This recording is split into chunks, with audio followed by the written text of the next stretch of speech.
Hello guys, uyu munsi rero tugiye kureba hamwe uburyo butatu wakoreramo amafaranga online.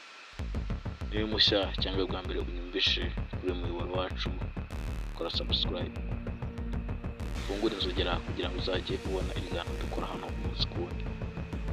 Uyu munsi rero tugiye kureba hamwe ibintu bitatu wakora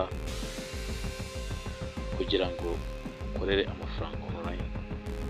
Bino bakubeshya app ngo wakora amafaranga online ukoresheje ngo za app ngo zitanga amacoin, hari igihe rimwe na rimwe aba ari sigama.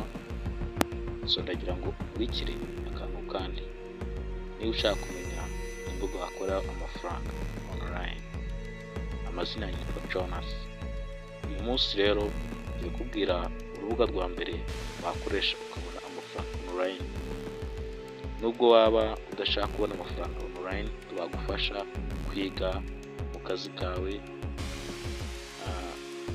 wagufasha kugera ku ntego zawe, kandi ni umwarimu mwiza.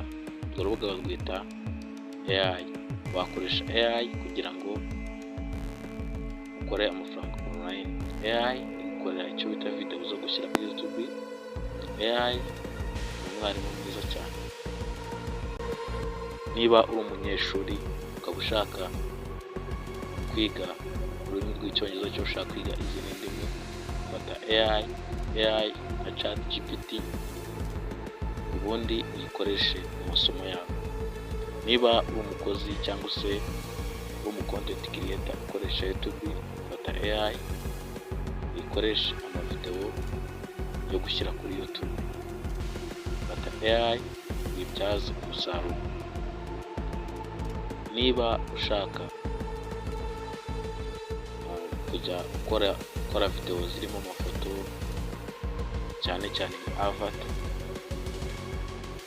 ukoresha AI. Abantu barenga miliyari barimo barakoresha AI. Amavideo yose ubona kuri YouTube ari gukoreshwa na AI. AI yagukorera website ushaka, AI yaguha ibitekerezo byose umushinga ushaka gutegura.